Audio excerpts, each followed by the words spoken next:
reservoirs, energy industry, cars, and it's the same for markets and utilization, like chemicals and process. So we figured out that all of the students in all of the programs could be facing these problems in the future. So this is why we created the association, and we want to reach everybody. First at the school, but later and wider uh, in different industries with other schools and other associations. So this is why we are doing those conferences, but we also plan to do other events. And we're happy to have people who are interested in these topics. So now I will give the word to Christophe, who we thank to be free today to present us an interesting project that is led by BRGM. Okay, thank you for this introduction, and I'm really happy to have this opportunity to give this talk today. So I would like to thank this CO2 club that was created at IFP School, so which is quite interesting.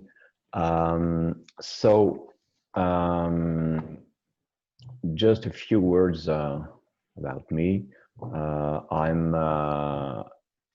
Initially I'm an engineer in energy engineering, and then I had the opportunity to do a PhD at IFREMER, the French Institute on Research on the Ocean, and I've been working for 3 years on the interactions between at the mid-oceanic ridge.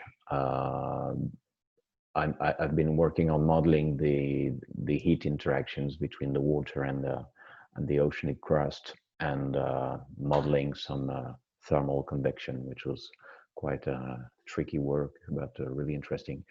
And after this, I joined BRGM. So it was in the last century, so it was in 1992.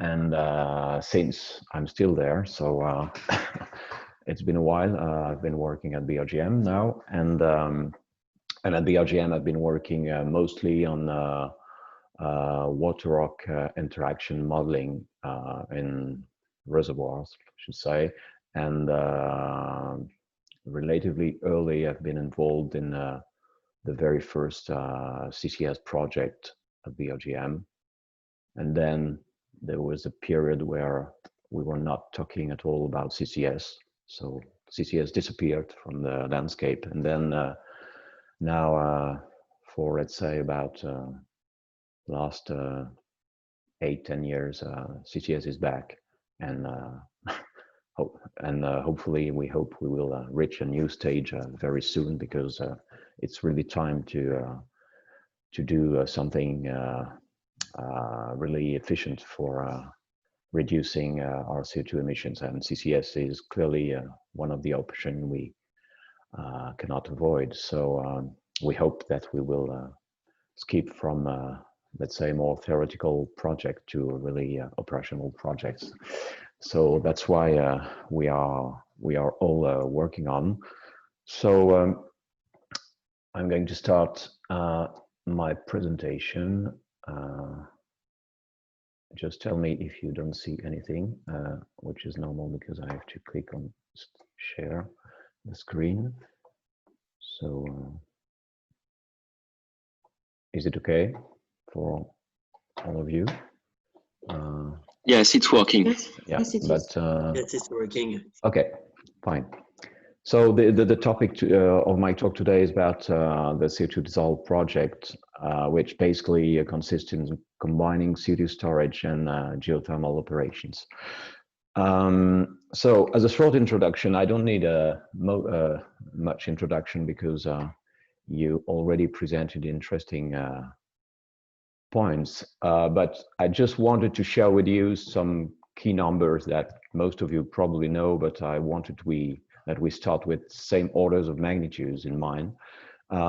So some numbers about how much CO2 do we emit currently, let's say, per year.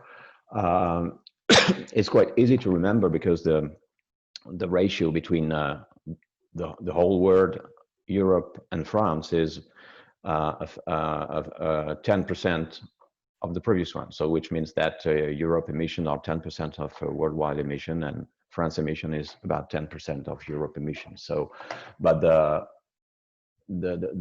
good order of magnitude is more a matter of gigatons of CO2. It's almost 40 gigatons of CO2 emitted per year worldwide, which is quite a lot. And if we want to compare how much CO2 do we store relying on CCS technologies, it's much less. It's not at all the same order of magnitude. And if we have worldwide, it's less than 40 million tons of CO2 per year, considering current operations working, not considering project to be started in the coming years, hopefully.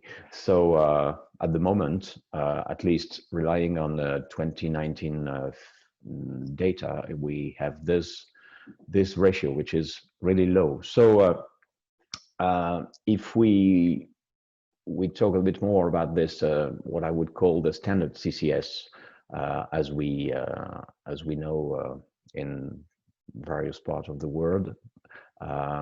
So in terms of amount of CO2 stored, we are clearly off track to fit with the Paris Agreement. So it's really time to develop this technology.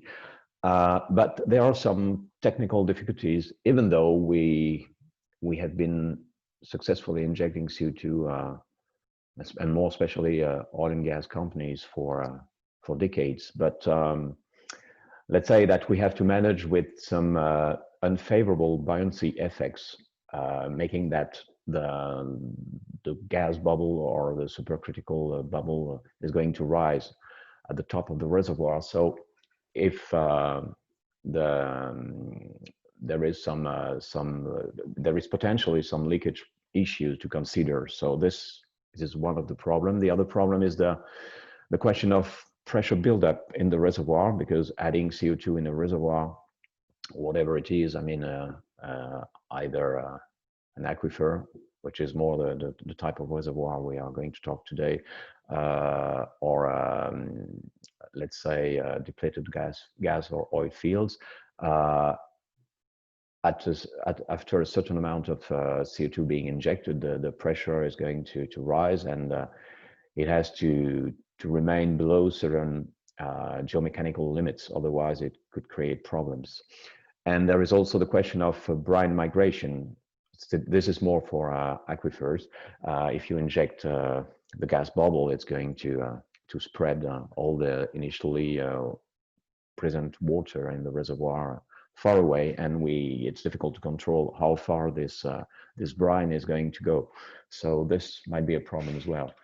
And there are, of course, some economical issues. So as you can see on the numbers on the left side of the slide, big is what we need, but it costs a lot. And most of the cost is on CO2 capture. I think it's about 60% of the cost of CCS is about CO2 capture. So this is quite a lot. And so all these show need for high level investment, and no one wants to pay for. So that's basically the problem. And some claim that the reason why we don't go any further with CCS development is because the carbon price is too low. So this is clearly a debate, so I don't want to enter in this debate now, maybe in the questions later, but the question of the carbon price is part of the problem. And there is also some social acceptance issue that we have probably to face with any project dealing with the underground. It's the case, but mostly in this kind of standard CCS, because no one wants to have a big bubble of CO2 below his feet. So this is basically something we have to work on as well. So what we'll be talking today is thinking a little bit different than standard CCS with presenting this new approach. And we are convinced that this approach could enable a larger deployment of CCS. But this doesn't mean at all that the standard CCS is not what we have to do. We have to rely on this standard CCS to store big amounts of CO2, and we need to deploy this technology. But we think that, let's say, a softer technology, just like the one we are going to talk about today, could be useful to help deploying this CCS larger over the planet. Because, as we will see, it's safer, probably. It's for sure easier to set up, and it is cheaper also. And for this, we can consider that sometimes small is beautiful, and this is what we are going to present today. So, some key points now about the CO2 dissolve concept. First, well, the concept itself. So, as you can see on this sketch, the basic principle behind this concept is dissolution of CO2 in brine, and relying on a geothermal doublet to produce water on one hand. In the maybe I can have a pointer. Yeah, on this red well here, you produce water from an aquifer, and then you dissolve CO2 in this water that you reinject in the blue well, the injection well. So of course, since this water is recovered from a deep reservoir, it's likely to be hot or warm, at least. And then the idea is to combine two operations, injecting CO2 on one hand and recovering heat on the other hand. So the advantages of this approach is that CO2 storage is simpler and safer than with supercritical CO2, because, for instance, since CO2 remains entirely dissolved in water, you don't have this negative buoyancy effect. I think even if we go a bit further, we have this water containing CO2 is a little bit denser than the initial brine. So let's say that the buoyancy effect could be a little bit favorable, even though it's a matter of 1% or so of density variation, but it's favorable. So CO2 is not going to rise. And we don't have also this pressure buildup effect, because we pump exactly the same amount of water than we re-inject at the other hand. So everything remain perfectly balanced. And also the other advantage of this technology is that we accumulate two benefits. One is economic and one is environmental, because of course we are economic because we are producing heat, and this heat could be sold. So so this provides some economic inputs, and also we are storing CO2. So of course we depending on the price of CO2, but you at least avoid potentially some taxes, and if you're an industrialist. And the environmental benefit is also twofold, because you store CO2, so you remove CO2 from the atmosphere, and you also produce energy with almost CO2-free energy production, relying on this geothermal doublet. So this is interesting, but there's not only advantages, there are some constraints as well that we have to have in mind. The first one is that this kind of technology is only applicable on some areas in the country where there exists a deep geothermal potential and low CO2 content brines, so that we can add more CO2 in the brine.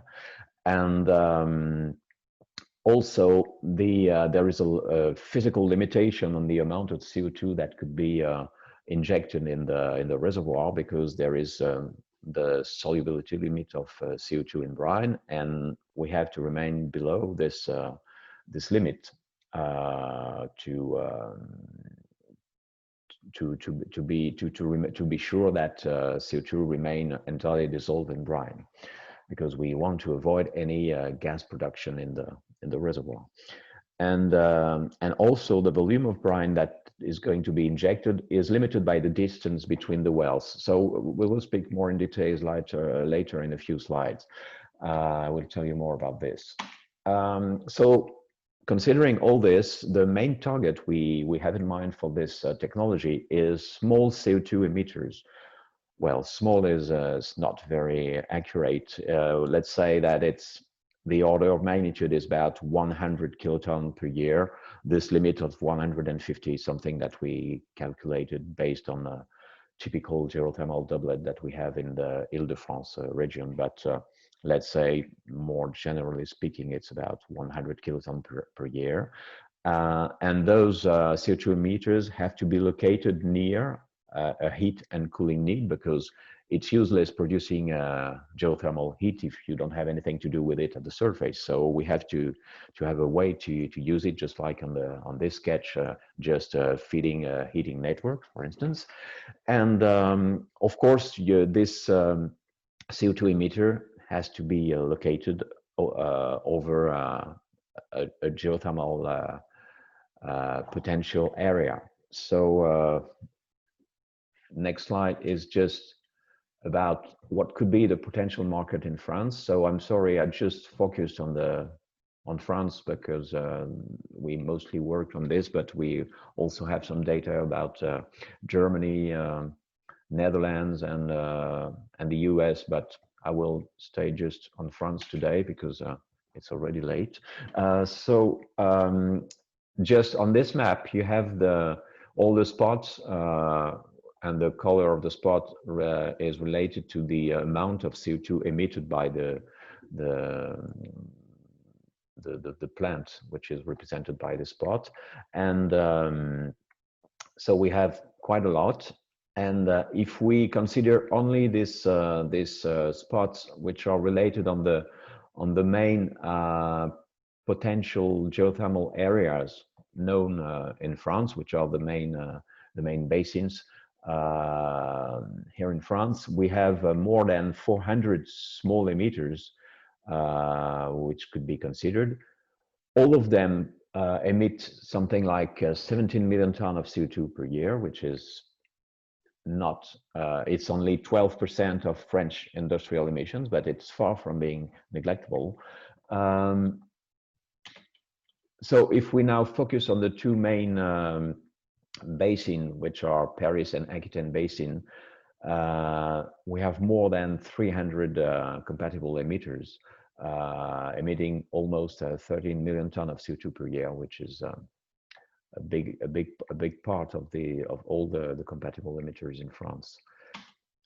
So if we look a little bit further, let's say in the longer term, we can calculate easily that the potential market could be of more than 600 million euro per year, considering a 50 euro a ton carbon price, which is not exactly the case at the moment, but we can imagine that in the near future it will go into this direction. If we're looking more into details about the typology of those industrial emitters, on this graph you can see that the blue bars are all the French emitters of power plants, metals, minerals, waste, and so on, and the percentage of CO2 emission with respect to the overall industrial emissions that could be captured and stored potentially. You don't have in this graph, for instance, transport emissions, because we consider that those emissions could not be the one we can work on for CCS. And the green bars, which are much smaller, represent the small to medium emitters, let's say those between 10 and 150 kilotons CO2 a year. So this is to give you some, of course, the amount of CO2 is smaller for the small emitters, but it's not negligible. So in now on this graph, if we look at the number of the small emitters, we can see that there is a huge majority of small emitters in France, and it is also the case in other European countries. But if we look on the right side at the total emission they contribute, it's of course about 25%, let's say, of the whole CO2 emission, industrial CO2 emissions. But there is almost 80% of all these industrial emitters that are small emitters. So another important numbers to keep in mind is that the average emission rate of all French industrial emitters, big and small, is 140 kiloton a year, which is not that high. It's quite surprising when we calculated this number. We thought it would be higher, and the average emission rate of all the small industrial emitters is only 38 kiloton a year, which is not much. So in France, there are a lot of small emitters. So a real potential market for this technology, provided that, of course, we select only the emitters which are located at the right place with respect to geothermal potential. So now I skip to presenting briefly how a CO2 dissolved facility could be designed. So basically, as we have seen before, it relies on a low enthalpy geothermal doublet and a system of surface heat exchangers and pumps and those kind of things, which are really a high TRL level technology, well proven and well used for several decades. So no question about this. Most of the question is certainly about CO2 capture, because CO2 capture is always a critical point in any CCS technology, this one or all the others. So the important thing you have to remember is that CO2 dissolved is compatible with any technology, capture technology available on the market. So there is no specific constraint about this. But from the beginning of the CO2 Dissolved project, which the first CO2 Dissolved project started in, well, it was, I think, 8 years ago. And since the beginning of the very first CO2 Dissolved project, we worked with an American company which is developing a new capture technology, namely PiCO2. And this technology is interesting on several aspects. As you can see on this sketch, most of the capture system is underground. So when it is underground, we like it at BRGM because this is the place we are the best. The interesting thing also is that the only solvent used in this technology is water. So basically, the process consists of using the high hydrostatic pressure of a deep water column, so in this well, which is typically 300 meters depth. And we use the hydrostatic pressure to increase the solubility of CO2. So actually, the CO2 is going to be dissolved in water. So this has really a real link with the CO2 dissolved concept. And everything is simple, and the principle is very simple because we are going to separate gases. If we oversimplify what could be a flue gas, let's say it's composed of nitrogen, a little bit of oxygen, a little bit of water vapor, and some CO2. We forget the other potential component that we can find. So if we have this simple flue gas, CO2 is the most soluble gas over all the others. So this will mean that if we bring all this flue gas down to the well, and if this gas is going to flow through a multi-stage column system, we will have the opportunity to dissolve preferentially CO2 in water. And so what is interesting is that this system is really simple in principle, and and and the design makes it possible also to get rid of some hazardous pollutants, just like SOx, NOx, and mercury that we sometimes find in some flue gases. Just in the compression stages here at the surface, we can reach thermodynamical conditions which are favorable for condensing SOx, NOx, and mercury. So which means that we can get rid of this pollutants before dealing with the CO2 dissolution down well. So this is really interesting. And the low risk of this technology comes from the fact that there is no specialty materials in the well. It's just an assembling of, let's say, pipes. And yeah, basically it's an assembling of pipes. And there is no moving part at the surface. There is no pump. Everything works by a gas lift pumping effect triggered by the undissolved gases, bubbles rising to the surface. And these undissolved gases are typically nitrogen and oxygen, because mostly CO2 is going to be dissolved. So the other interesting aspect of this technology is it's relatively low cost for CO2 capture. So the economic assessment studies that the American team carried out predicts something like ranging around 30 and 40 euro a ton for capturing CO2, when other technology, just like amine-based technology, are more on the range 60, 80 euro a ton. So it's about half price of other technologies, which is really an interesting point.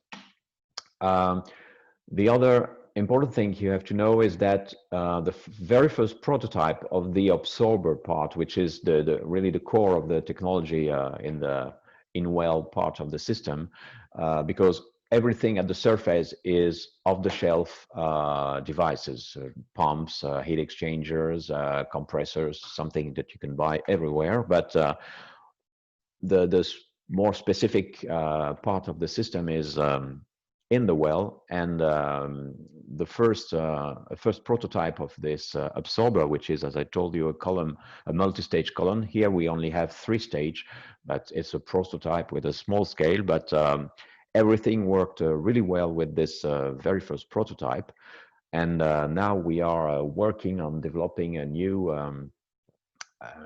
prototyping stage, just trying to find out a place to hang this absorber in a well. So we have found this well, but we have more difficulties to find the money to to pay the test. So this is another topic.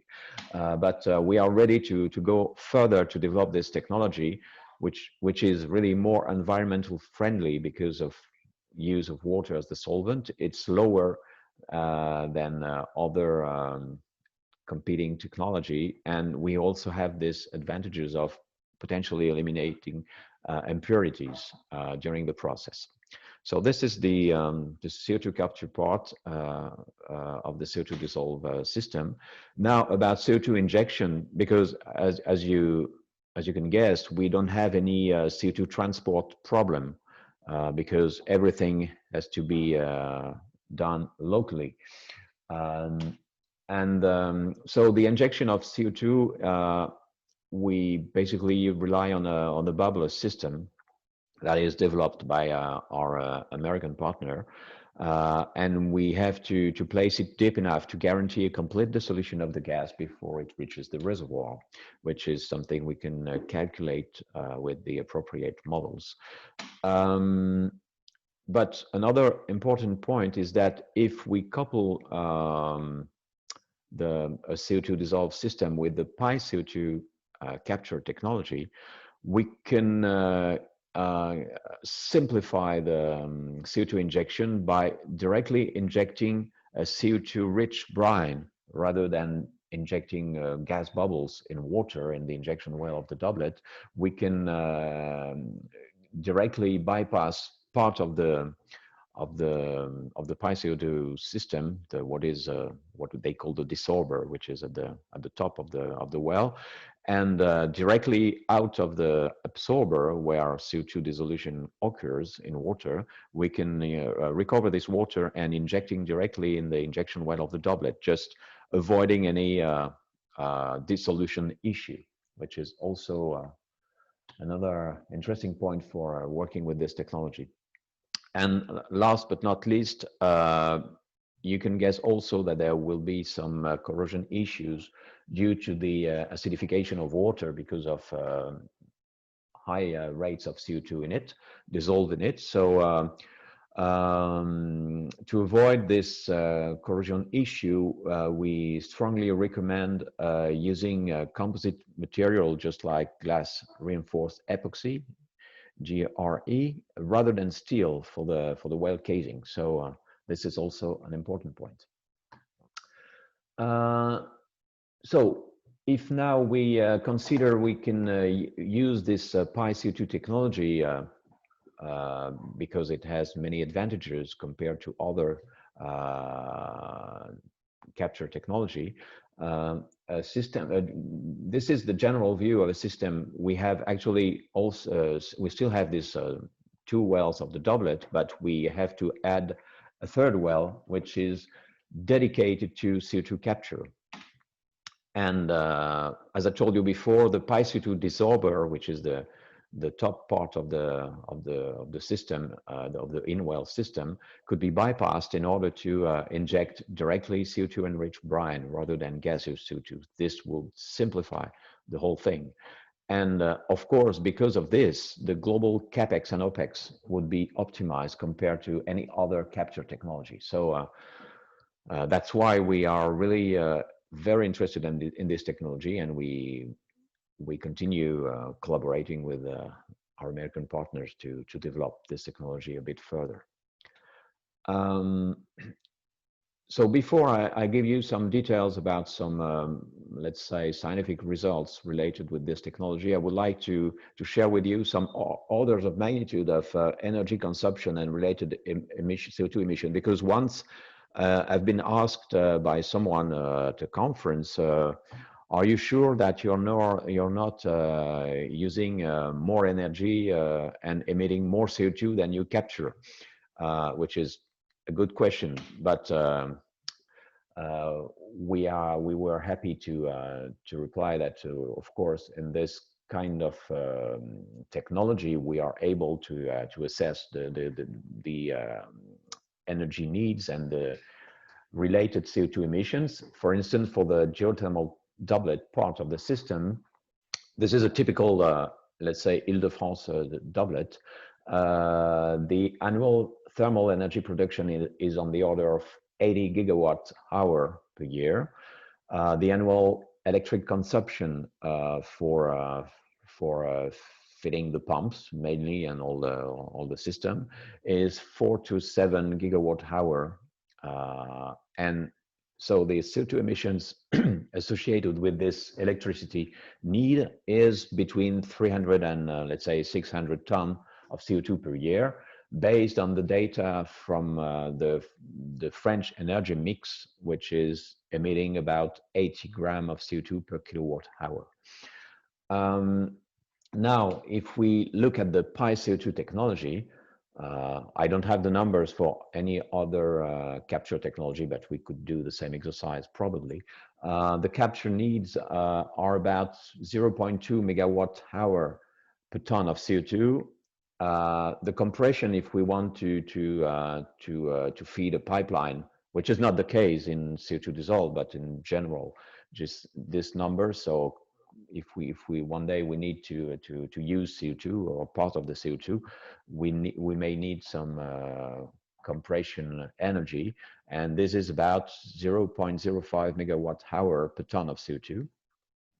And so the CO2 emissions associated with this electricity need for capturing 38 kiloton of CO2 per year. Why 38? Because as I showed you before, this is the mean annual CO2 emission from small industrial emitters.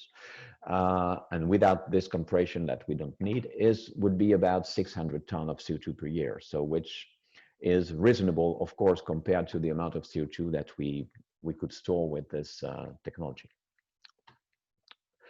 So yes, now I will. How much time do I have left? It's something like 20 minutes, or just tell me, someone. Christophe, you have some time. We are not very limited, so you are okay in the right way. So okay. take your time to explain what you want.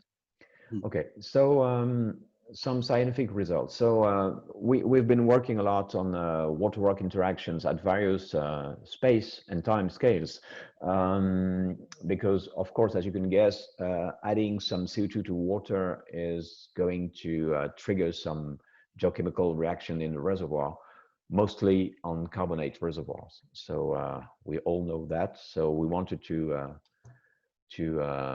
quantify what would be the effect of this this interaction. So for this, this is the experimental facility, so-called Mirage 2, which has been developed and which is operated by the Géoresources Lab at the Lorraine University in Nancy. So this system basically makes it possible to simulate dissolved CO2 in water injection in a very small scale injection well, because this is the how this well could be. It's a plug which is, I think, 10 centimeter diameter and 10 centimeter height, and in which they have drilled a small hole in which they place, just like a real well, but at a very small scale, a steel injection tube, and there is some Class G cement around this tube to fix it in the hole, and there is an injection point for water to go out and then flow through the porous medium, which is constituted by any kind of rock you can work with. But basically, we worked on the limestone sample and sandstone sample. So, but the more spectacular results were obtained with limestones, as you can guess. So in this system, we are capable of mimicking the injection, but at a small scale, of course. But it's really interesting to see what things are going on. And this this sample is inserted in a closed pressurized vessel. So we control pressure and temperature just to reach typical pressure and temperature that we can have in a reservoir. So we obtain this kind of results with just observing the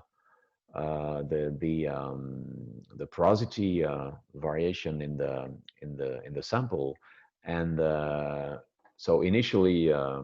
This was the sample initially, and after a few days of CO2 injection, so it's a injection of high CO2 content in water. We were very close to saturation, so it was kind of maximum of CO2 we could inject.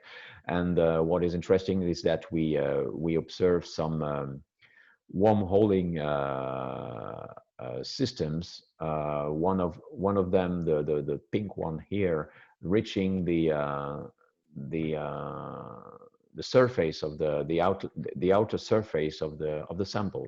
So at the end of the experiment, we observed a hole in the out of the sample. So and several experiments were carried out, and they always observed maximum dissolution on almost similar directions in the sample, and all this was related after azimuthal referencing of the dissolution arrays. They were capable of correlating this with the let's say the structural features of the place the sample were sampled. And so it's there is a link between let's say of initial and local fracture systems that could constitute either attractors or obstacles for dissolution pathways, and also the intra stratification of the sample is important. So this of course creates preferential pathways for the dissolution processes to occur mostly. So if you want to know more about this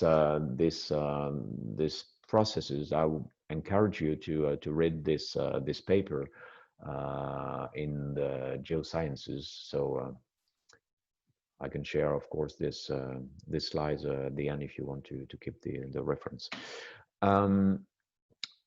Always on this water rock interaction at the labs case, we perform at the RGM some modeling, reactive transport modeling work, trying to compare with the experiment I just presented.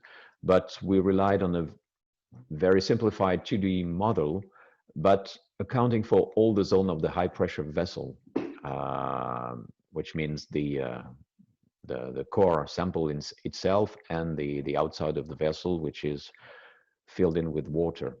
And we had to initiate the wormhole by a higher permeability area, because this is how it is in real life. Wormholes do not appear spontaneously. They have to they appear because there exists some weaknesses areas and probably structural on higher permeability areas in the rock, and this is the place everything starts. So normally, yes, I think it doesn't work with the well. I get rid of this, and then yes. So this is the example of the simulation, which was carried out on a duration of something like 15 days. So you can see that this is the CO2, the calcite, which is going to be dissolved in this kind of wormhole system with a higher porosity. So this is the porosity. When it's blue, it's a 100% porosity, which means it's a hole, actually. So yes, this is a summary of the various steps of this simulation. So the simulation results were pretty satisfying with respect to the experimental results we have, even though yes, there were a lot of simplification in the models and a lot of data that we had to guess without having any access to this data. So but it was let's say basically consistent with the observation. So now we perform also some other studies at another scale, which is at the well scale. So it's about an on-site study that we carried out in 2016 to assess the effect of cool brine reinjection at the well scale on a carbonate aquifer. And we had the opportunity to perform some measurement of the geometry of the open hole part of a former injection well. So the open hole is you all know what the open hole here is, where the water flows out from the well. So which means there is no casing around. So it's directly in contact with the reservoir. And what was interesting is that this former injection well was still open for this kind of experiment. And it means that it has been used as an injection well for the Shell in France geothermal doublet for something like 25 years. And then they stopped using it and drilled a new injection well and a new production well also. So they had a new doublet next to the former one. And what is interesting is that we had the opportunity to measure it using a sonar technology that was performed by the Flodim. I don't know if you know them, but it's really specific technology that was used for the first time in a geothermal well, and the results were really interesting. What we were able to measure is let's say this is the profile of the open hole after 25 years of reinjection of cooled brine. And it's, as you can see, it's rather different than a perfect cylinder, because initially after drilling the well, it's supposed to be almost a perfect cylinder. And as you can see, the shape of the well after 25 years of injection is a bit different than a perfect cylinder. We can see this on these graphs.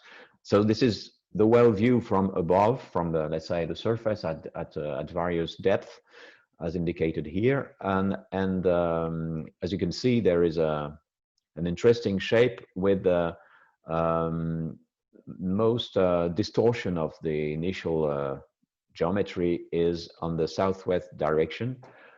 This is simply due to the fact, because southwest northeast is the direction of the doublet. So we have the injection well here, and somewhere, let's say 1.5 kilometers away, there is the production well. But the reason why this deformation is this way is because both wells, well, the injection well was not a vertical well; it was a deviated well. And the deviation angle was pointing toward southwest. So this is clearly the reason why we have this this distortion mostly in this direction. So if we have performed modeling of this because of course, there was no CO2 injection in this well, never. But it was very interesting for us because we are performing in parallel to this a lot of CO2 injection scenario in doublets, whatever kind of doublets we can have, and whatever kind of reservoir we can have. So it was important to us to be able to quantify the accuracy of our modeling work, referring to some field data, which are very scarce and that we cannot find easily on the literature. And specifically on this geothermal well, this kind of data were not available, and it was important for us to compare what we calculate on the one hand and what we measure on the field. So for this, and this could be for us kind of a reference model without CO2, and then afterwards, if we are confident with the without CO2 modeling, we could be more confident with the CO2-rich injection modeling, provided that we have adjusted all the parameters and to get it consistent with what can be measured on this kind of system. And so we performed some modeling with a relatively simple model. It was a radial model centered on the injection well, as you can see on this sketch. But we were considering a detailed mineralogy of the site, of the reservoir, and the water chemistry based on all the best data we could find on the literature and on the production report, operational reports. So all is based on actual production data, which means in terms of flow rate, in terms of flow rate variation, and so on. And at the end, what we calculated was these are the results for the multi-layer geometry system, which is a bit more accurate, of course, than the single layer. And what we can see is that, well, this porosity limit around 50% was considered because it is known from the literature that around this amount of porosity, the rock is going to be probably mechanically fragile, and then it's likely that there will be kind of collapsing of the rock, so it will open the entire porosity, because the modeling does not predict 100% porosity, which is the initially on the red curve here is the initial diameter of the hole, but because we have some mineral phases that are not very sensitive to what we inject, just like silicates, and then this small percentage of undissolved minerals doesn't mean that we will not open the entire porosity. So that's why this limit of 50% was considered to say that beyond this limit, it's just like if everything is open. So and we can see that the maximum porosity is obtained is about 1 meter, a little bit more than 1 meter radius, is obtained on the layer number 4, which is between 702 and 703 meters, which is exactly the higher part of the open hole where we measured the higher distortion. So it's very consistent with what we measure, and same for the other layers of the system. So we were pretty happy with this results. That's why we are on the process of publishing those results. It's we are just reviewing the proof of the paper, so it should be I don't know how fast Geothermics is publishing, but it should be in a matter of a few weeks probably. So you will have the opportunity to read this publication for detailed results on this. So now we also, of course, perform a lot of calculation at the geothermal field scales, and we perform first some reactive transport modeling with the objective to assess the impact of CO2 at the reservoir scale.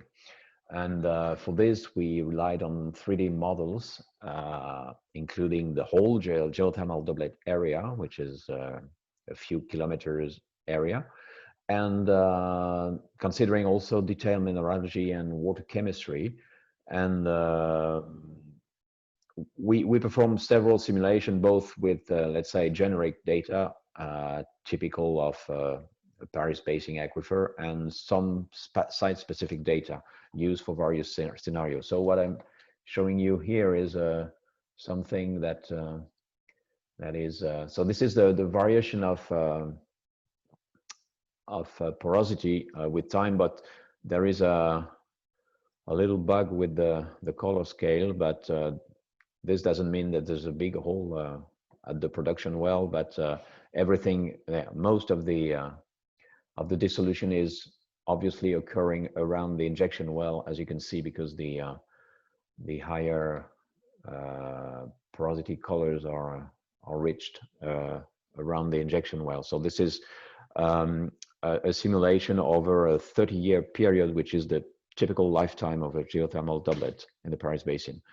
And so we have a strong porosity increase in the near field area up to 0.6 in porosity, and a very weak porosity increase in the near field of the production well.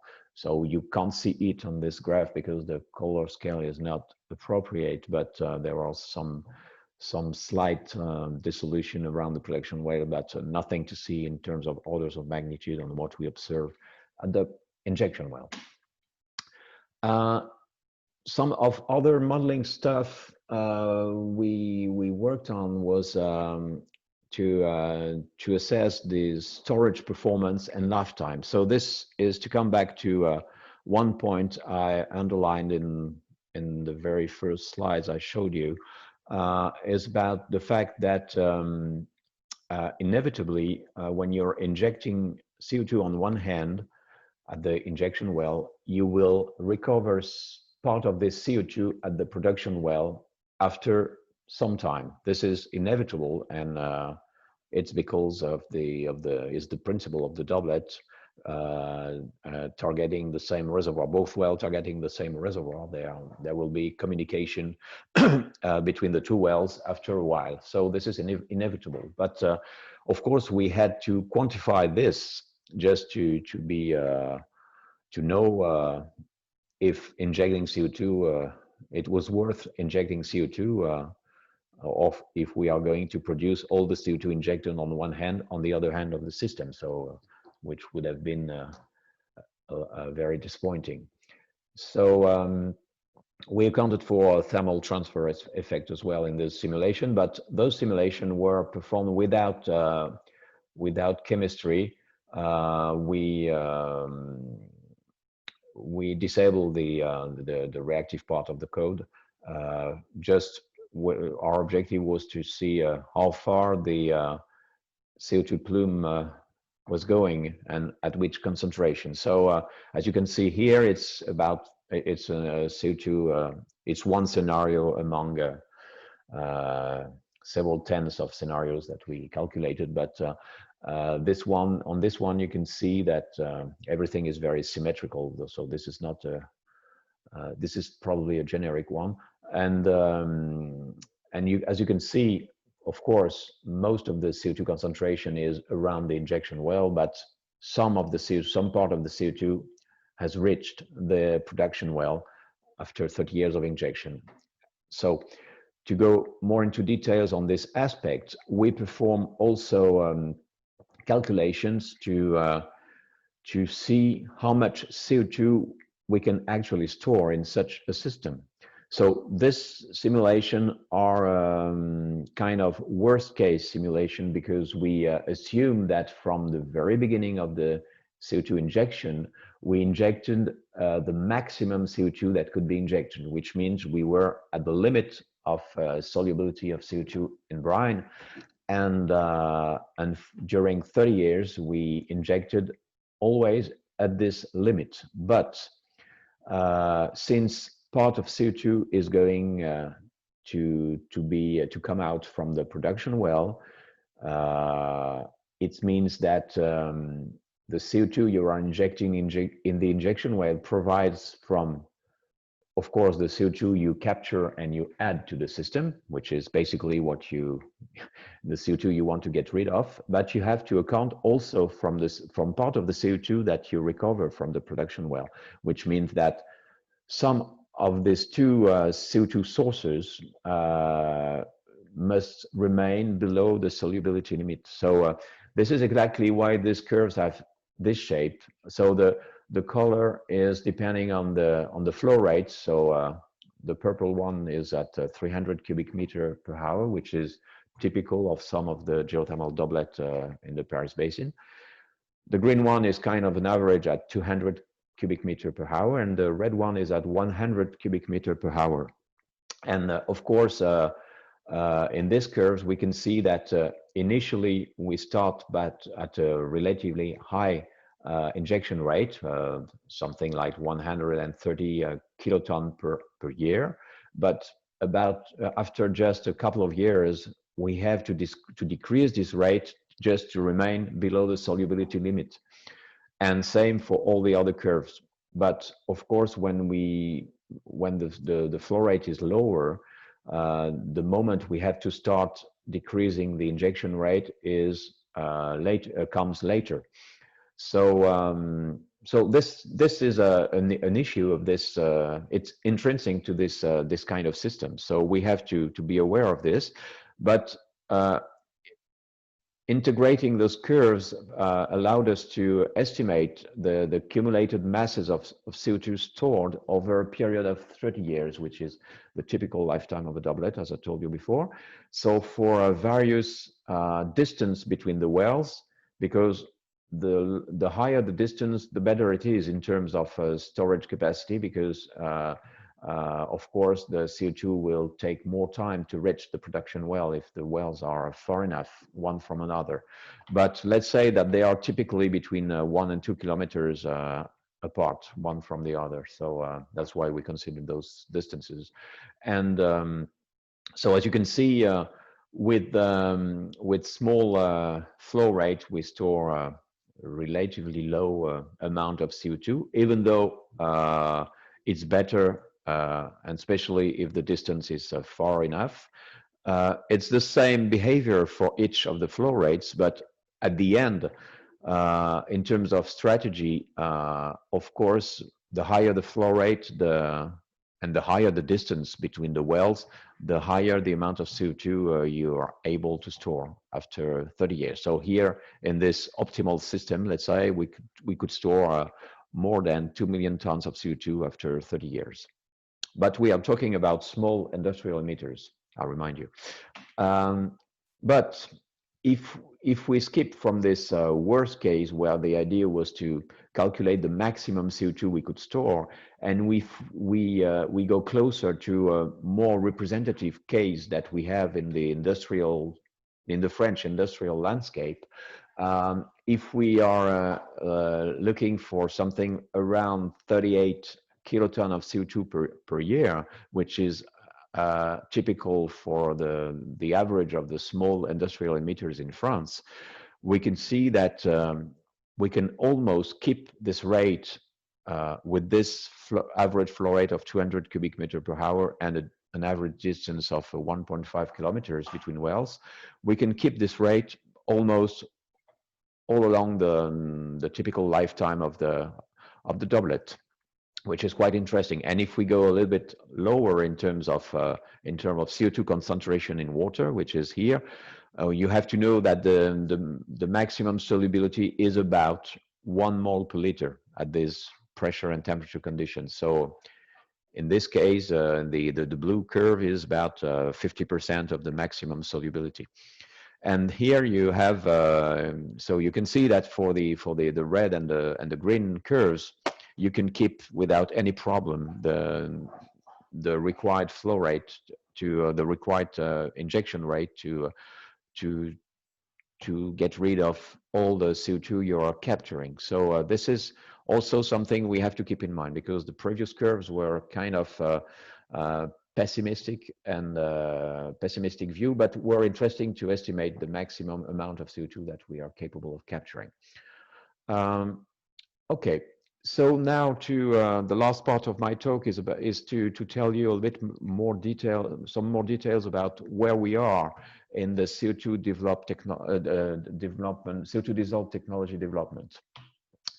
So as I told you, everything started in 2013 with this so-called CO2 Dissolved project, the first one, which was funded by the ANR. And basically what we did in this project was performing techno-economic pre-feasibility studies.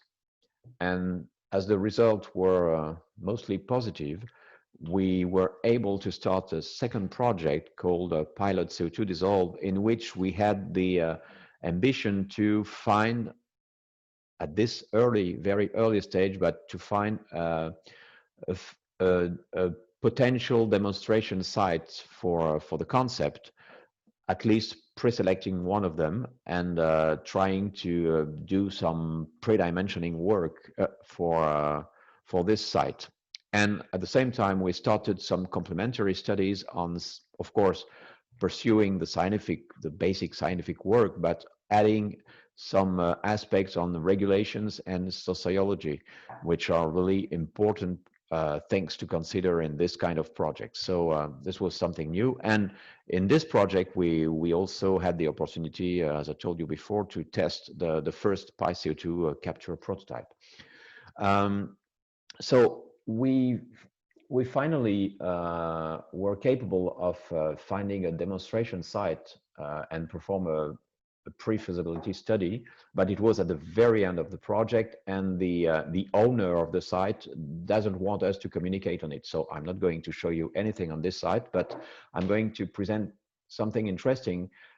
It was, well, at midterm before the end of the project, we had interesting contacts with the Dutch partners interested in the CO2 dissolved technology, and we were thinking of kind of the ideal site for demonstrating our technology. And this site actually exists. So it's not a site to create, it exists. It is a site in the Netherlands, in the western part of the Netherlands, in Delft, near west of Rotterdam. And in this site, what was interesting is that there are a lot of really extensive areas of greenhouses in the Netherlands. You all know that they are producing a lot of vegetable and flowers and everything under using greenhouses. And what is interesting is that some of those greenhouses are where most of these greenhouses are using CO2 to increase the plant growing.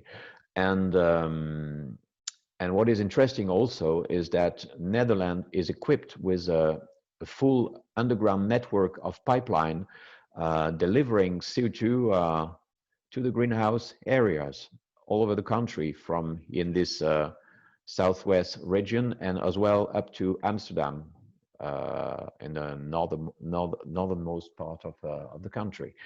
And this is really unique, which means that most of this CO2 is captured at Rotterdam and then transported by this pipeline to the area. So the idea was and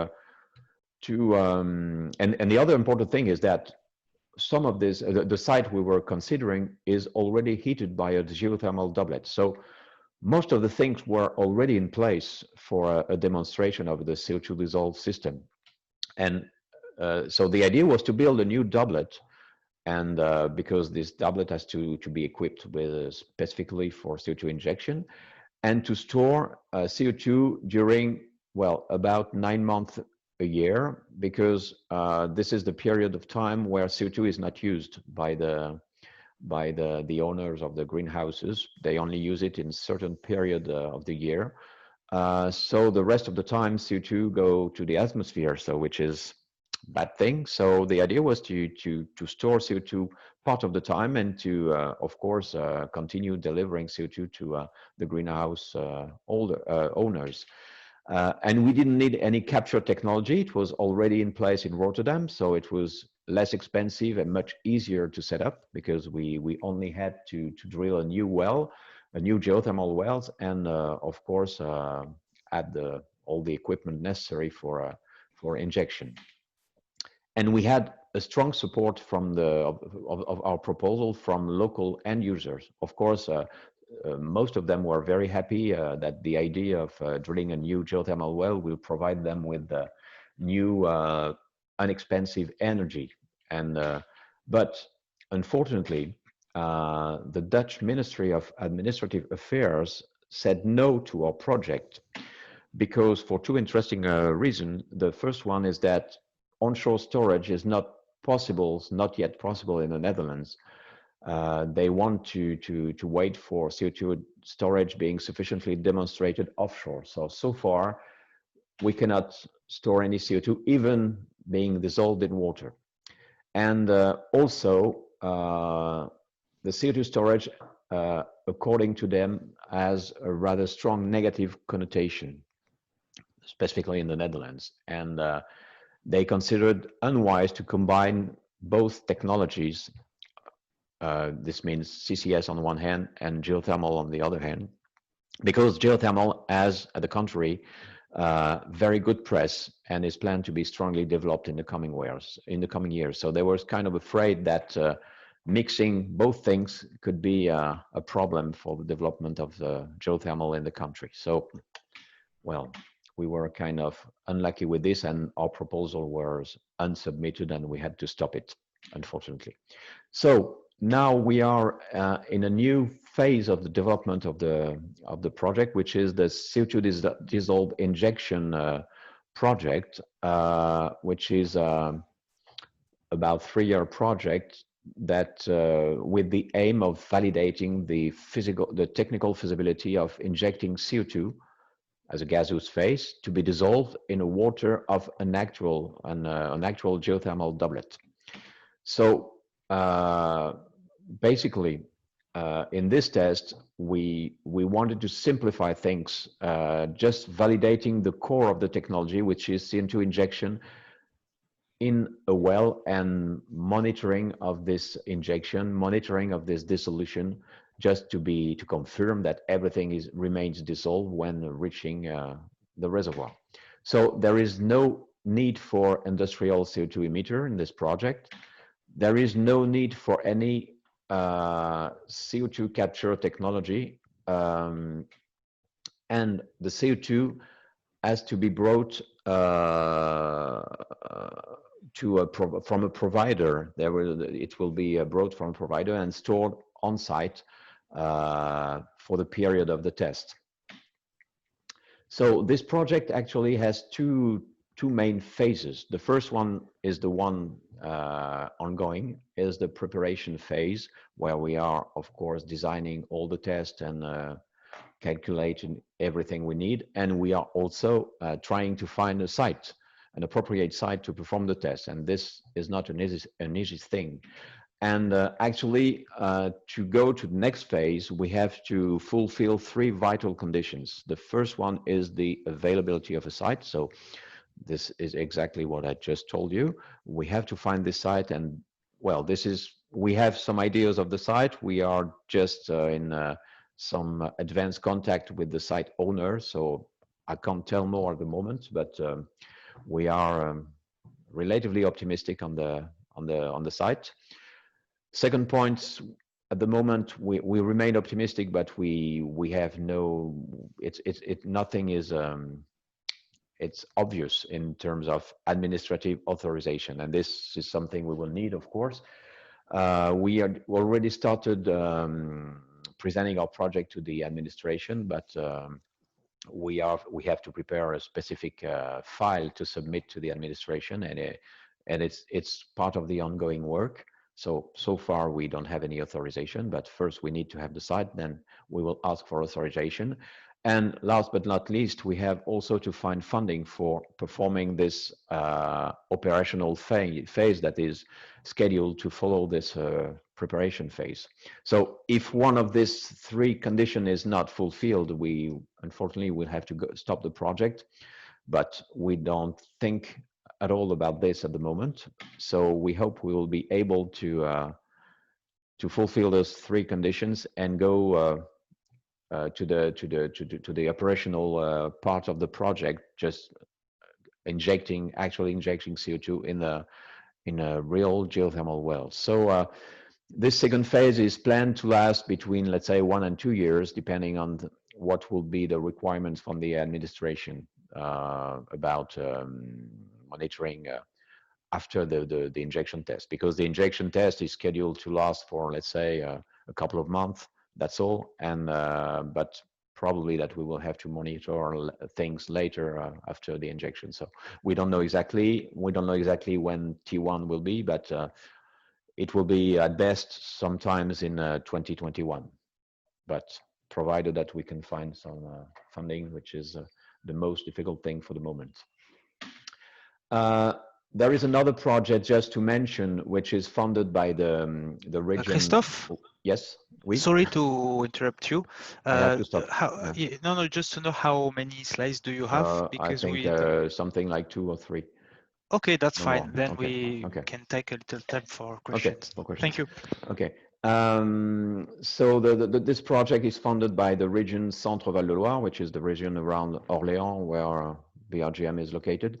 And the idea is to perform a detailed inventory of all the sites potentially compatible with CO2 dissolved. And there are some in this region, so it's really interesting. And our hope is that the next phase will be it will trigger some interest from the political people in this region about this technology.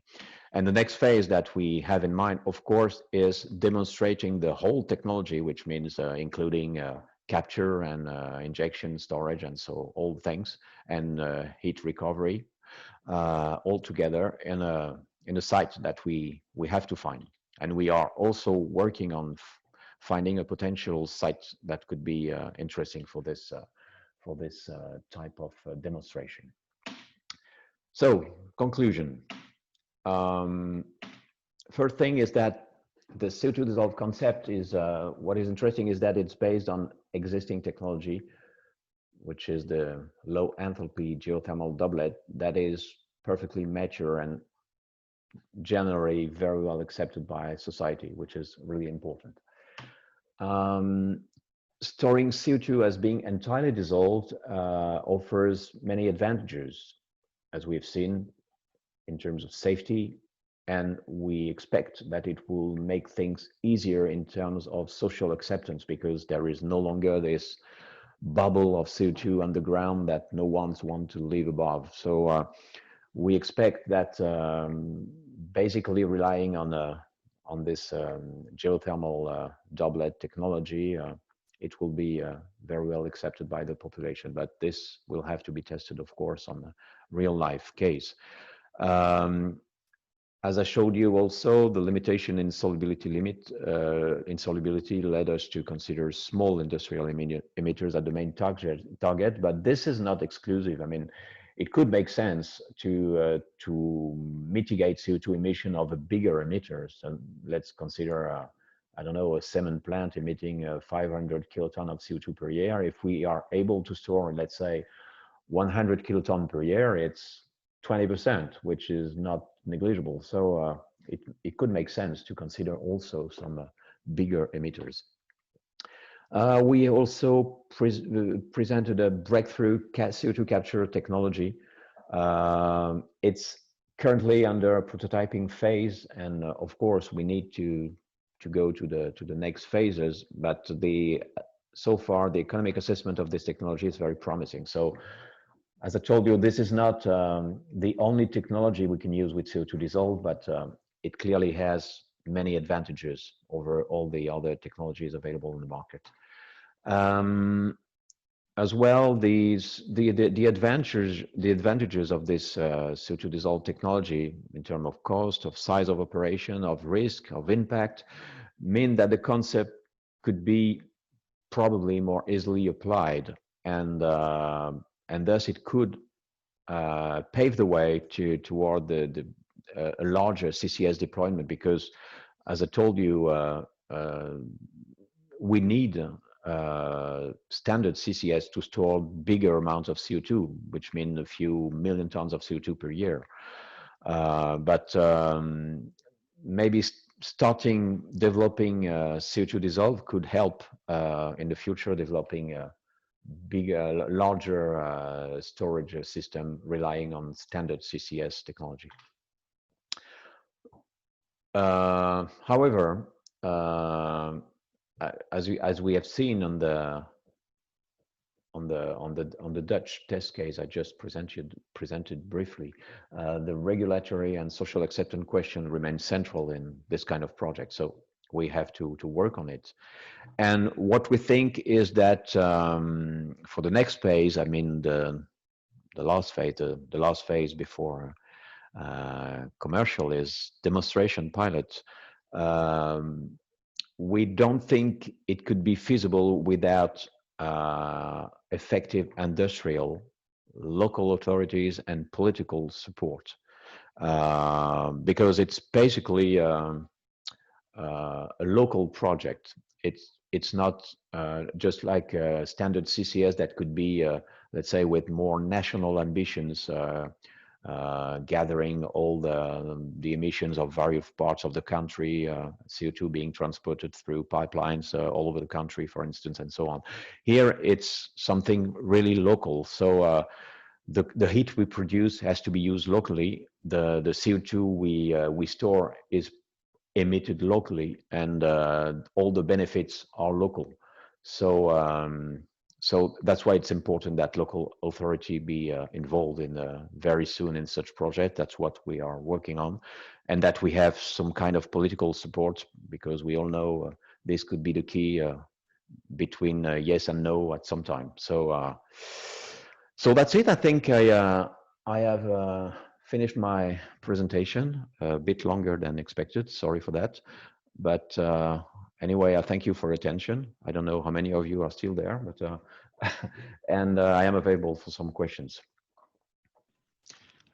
Thank you a lot, Christophe, for your nice presentation, and it was rather clear, and you gave us enough details to understand the project.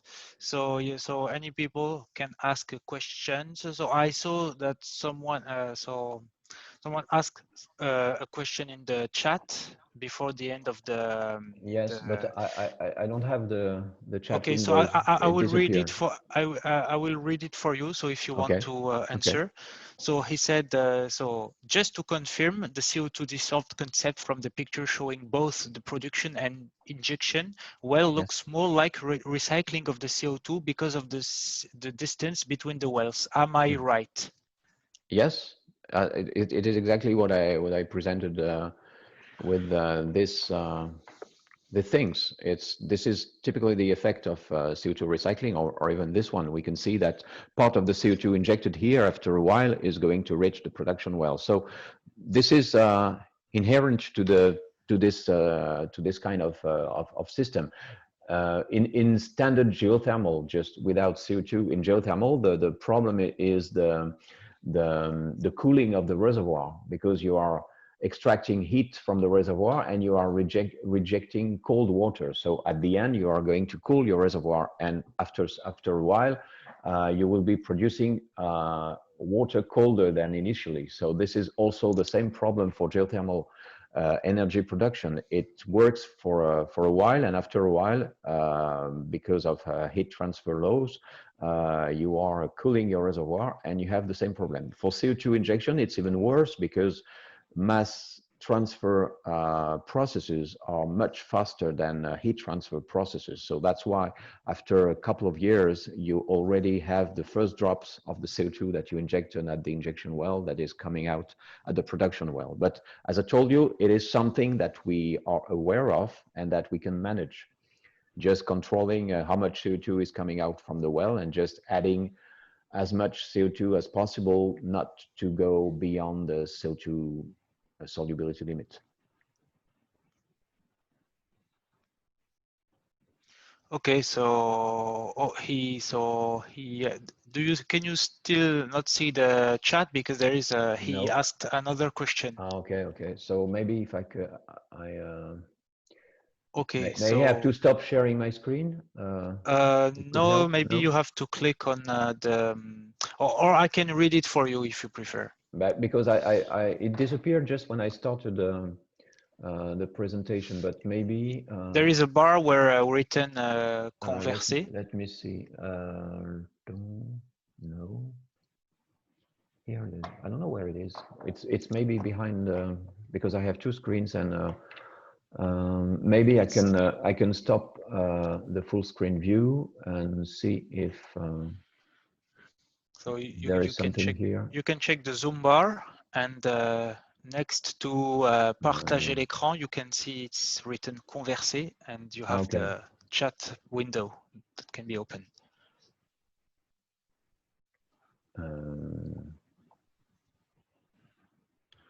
I don't see anything. Sorry. You Okay, see so you can see my screen. we can see your screen, but anyway, I think you Conversation only here. Yeah, maybe. yeah. Oh yes. So Okay, it's here. okay, Okay. so you can see Sorry. it. Okay.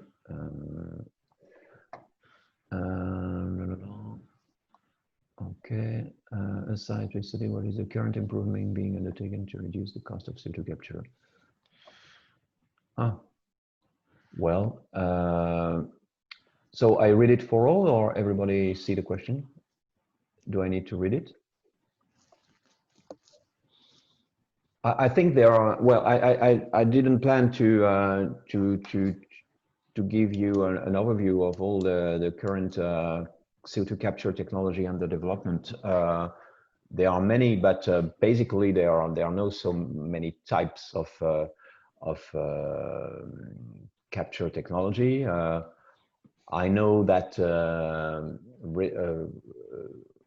IFP developed an interesting amine-based capture technology with lowering the cost, and which is going to be tested. So, but I don't have any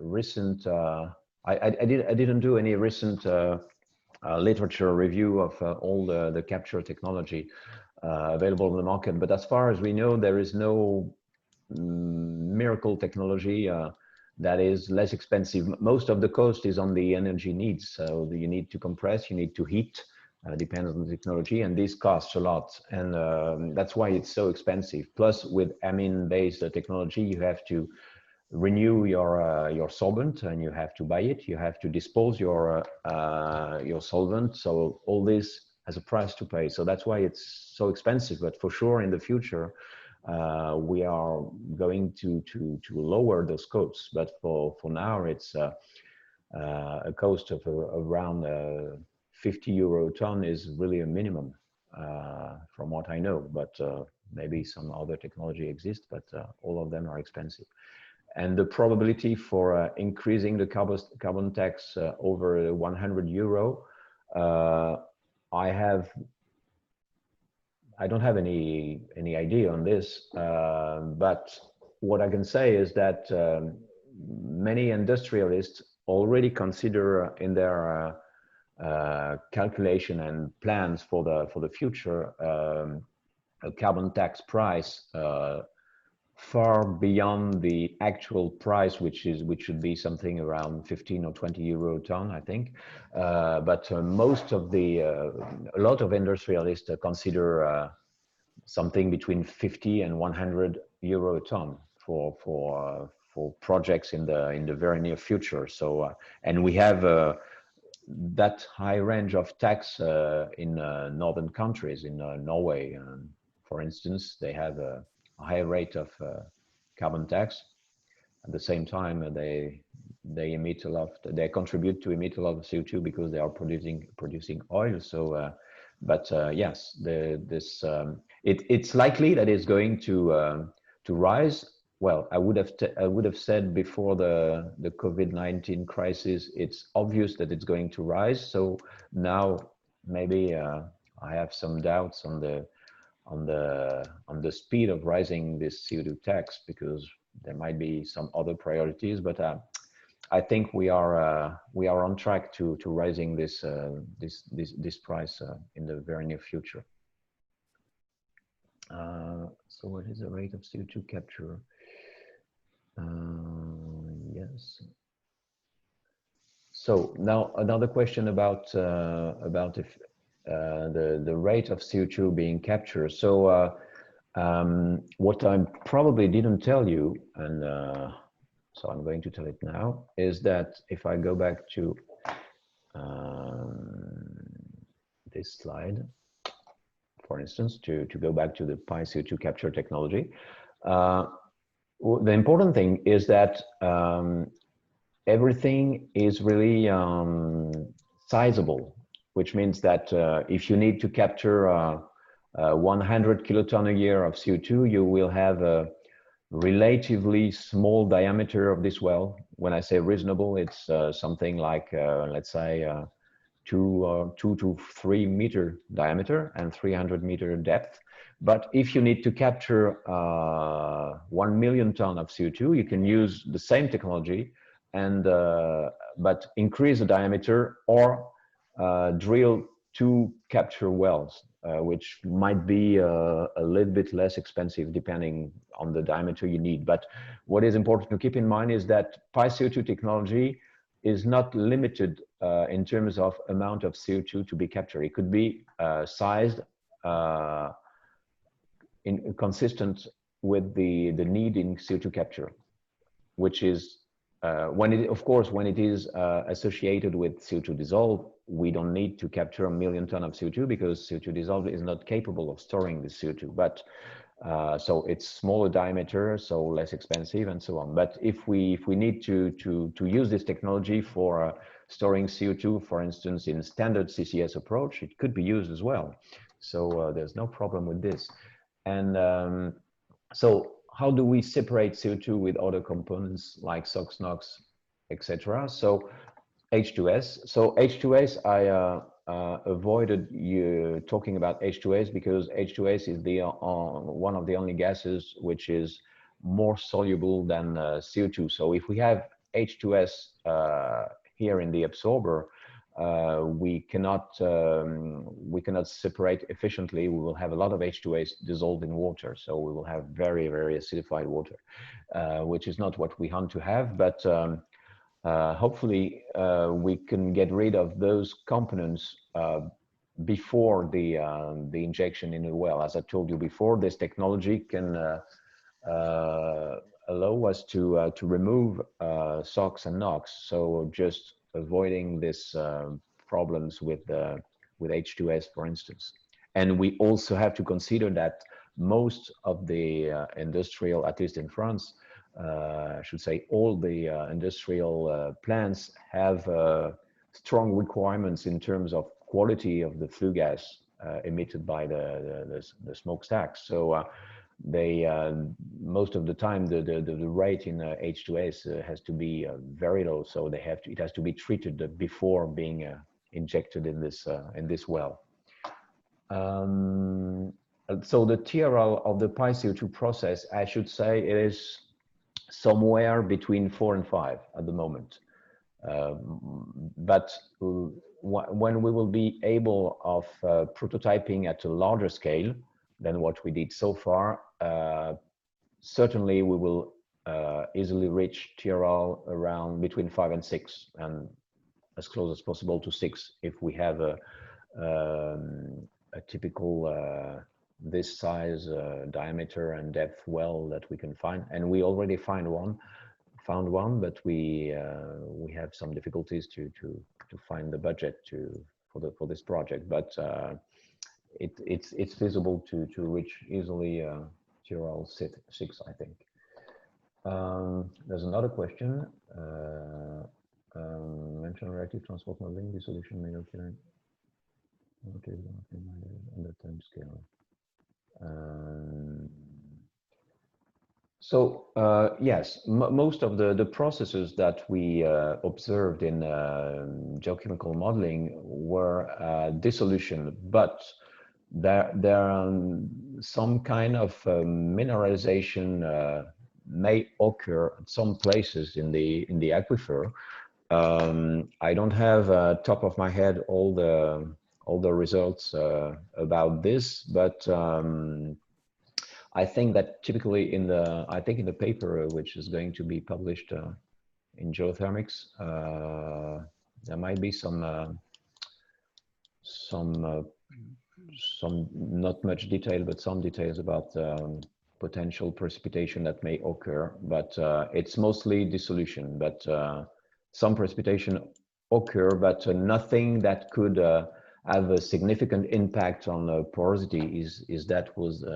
If that point was behind the question, because the issue we can have with these geochemical processes and that we worked on is that, of course, just around the well, if we look at what we observe at small scale on the experimental stuff, we have this huge dissolution.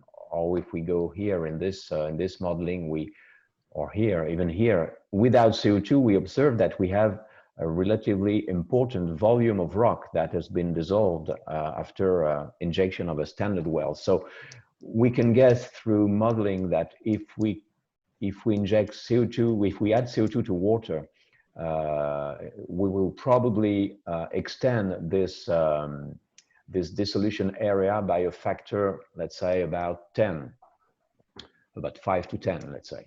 And this means that we might have kind of a big hole around the injection well of something like 5 to 10 meter radius, which is quite huge.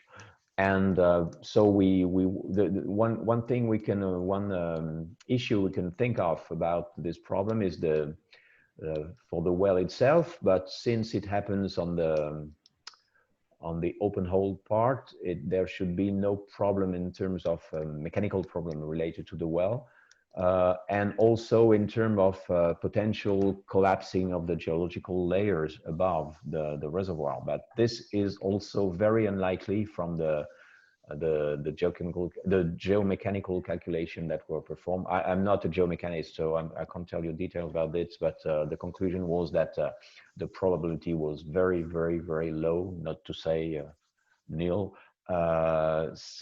Because if we look at the scale of a full geothermal area, this is half the part, because we only model half of the system. Imagine you have below the other part of the system. The dissolution area, the maximum dissolution area, which is around, let's say, 20 meters around the injection well here, is kind of a very little spot compared to the several kilometers area extent around here. So that's why we understand more looking at this scale, that the effect of this, what happens just at the immediate vicinity of the injection well, is not going to be an issue for the whole reservoir.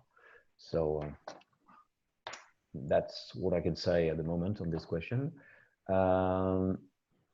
So yes, there are issues with enhancing corrosion effects by adding CO2 in the fluid in place. Yes, we think there will be issues. That's why we expect we have great expectations on the ongoing project. This CO2. This should go there. Well, anyway, this CO2 dissolve injection project, where we plan to inject CO2 in a geothermal well and see and measure what happens.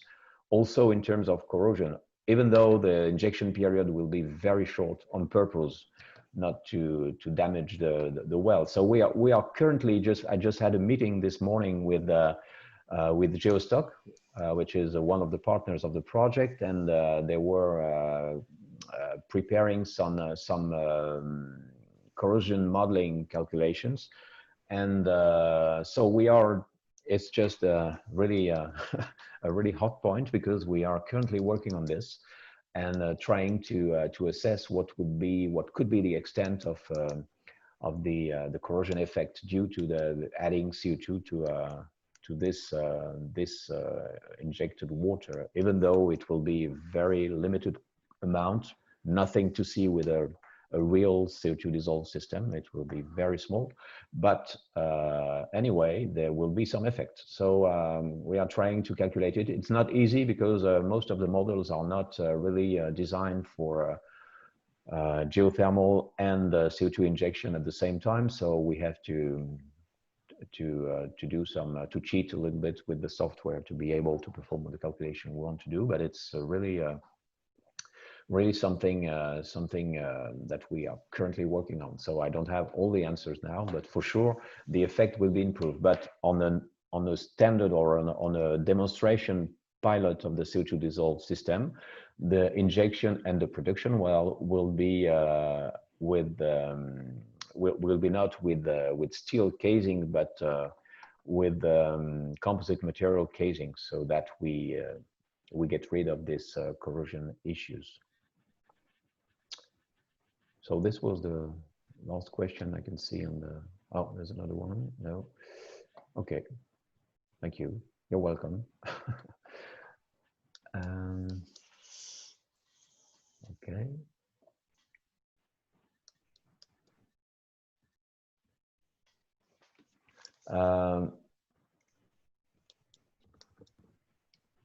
I think, yeah, the question is about social acceptance issue. This is still an issue. You're probably, or you're probably not, I don't know, aware that there is currently a very big project which is ongoing, and the project name is GEFIS. GEFIS, I think GEFISS, or maybe double F, I don't know. And this project, it's a French project, but with several partners, and is specifically focused on these social acceptance questions around the use of the underground for the energy transition. And so this means that there is a lot to learn about these aspects, and that nothing will be easy for sure. But working on this as early as possible is probably going to help us to have to solve those issues. But I think, well, I hope that the people's mind is has evolved in the right direction, but I'm not really sure because obviously in our, let's say, in our professional environment, all of us are aware of the climate change issue. All of us are aware that CCS is a solution we should rely on to reach the objective of 2 degrees C.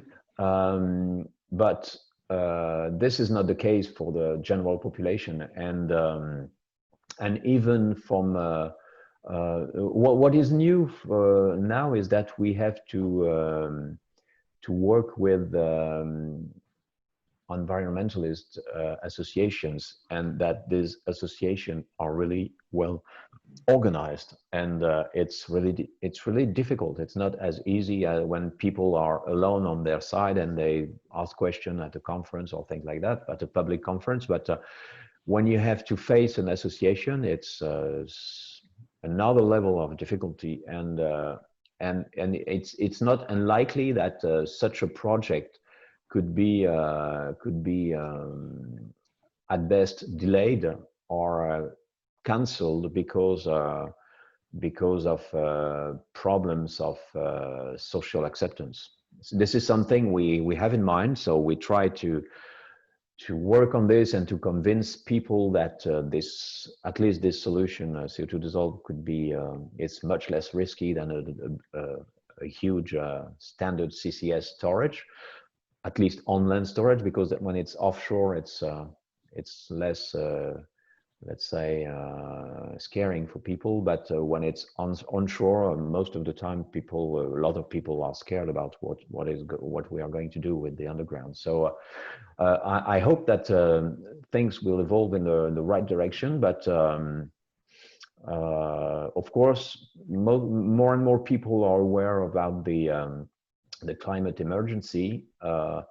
My feeling is that I would like really to rely on the young generation. I mean, most of you are listening at this conference are what I call the young generation, and you will be tomorrow the main actors of this energy transition, and you have to be active in this direction to make things evolve. So I think it's really a common task that we have to carry out in the coming years. But I'm not sure the situation is the same all over the world. But at the moment, I don't have a reply to provide on if it's better in France or in the Netherlands or anywhere else. But I think it's all correlated, and yeah, someone says that the not in my backyard. Yes, this is something we will probably have to face. But at the same time, I think that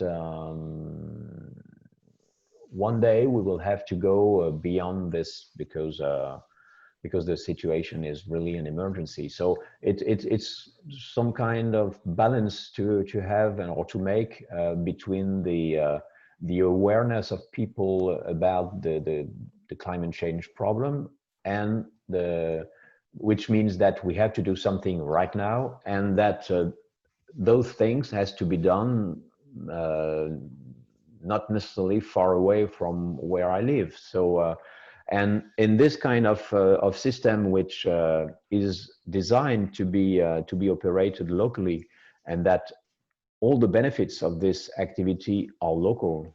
I mean, the heat production, and the CO2 storage, because the CO2 emitted just close to my house is going to be stored close to my house, but it's going to disappear from the atmosphere close to my house. So maybe that's one of the reasons we think it might help to be more acceptable than maybe any other CCS technology, but I'm not really sure about this. We have to face a real case where we plan to build somewhere a demonstration pilot with all the equipment and see what will be we will need to have public inquiries, and then in this kind of things there are all the time environmental association that come at the public meeting and that ask questions or are capable of blocking the system. But what else can we do? I mean, we have to, so far we have been working more on the scientific aspects, but once we are ready on the scientific, on the technical and technological part of the problem, we have to be ready also to face the public. And this is probably something, it's really an important point. That's what I mentioned it in the conclusion. It's really critical. Sure.